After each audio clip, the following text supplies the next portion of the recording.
ഏറ്റവും സത്തുള്ള വസ്തുവല്ലേ കുചേലൻ? വർണ്ണിക്കാൻ സാധിക്കുമോ കുചേലന? പറ്റുമോ? തന്ത്രി ഇല്ല. കൃഷ്ണനെ കുറിച്ച് ഏറ്റവും കൂടുതൽ അഗാധമായിട്ടുള്ള പ്രണയം കൊണ്ട് നടന്നത് വിശ്വാസത്തിൻ്റെയും ഭക്തിയുടെയും മൂർത്തിഭാവം അതല്ലേ കുചേലൻ? ഇല്ല, വേഷം കൊണ്ട് മാത്രമാണ് കുചേലൻ.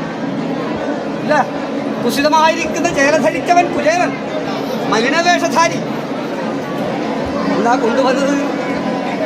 കുടുംബമാകുന്ന ജീവിതത്തിൻ്റെ അർത്ഥവത്തായിരിക്കുന്ന അവിലും കൊണ്ടാണ് വന്നത്. അല്ലേ? ഇന്നേക്കുള്ളതുണ്ട്, നാളേക്കുള്ളതും ഉണ്ടായിരുന്നു. പിന്നെയോ വീട്ടിന് വേണ്ടുന്നതും ഉണ്ടായിരുന്നു. അത് കല്ലും നെല്ലും ഒക്കെ ചേർന്ന അവിൽപ്പൊതി കാണിക്കാൻ മടിച്ചിരിക്കുന്ന കുചേലൻ്റെ കക്ഷത്തിൽ നിന്നും വാരി എടുത്തില്ലേ കൃഷ്ണൻ? അതുപോലെ ഒരു കുചേലനാവാനൊരു ശ്രമം നിങ്ങൾ നടത്തിയ കൃഷ്ണനായിട്ട് കൂടെ വന്ന് പരിഹരിക്കാൻ ഈ ഭഗവാൻ ഉണ്ടാകും കേട്ടോ.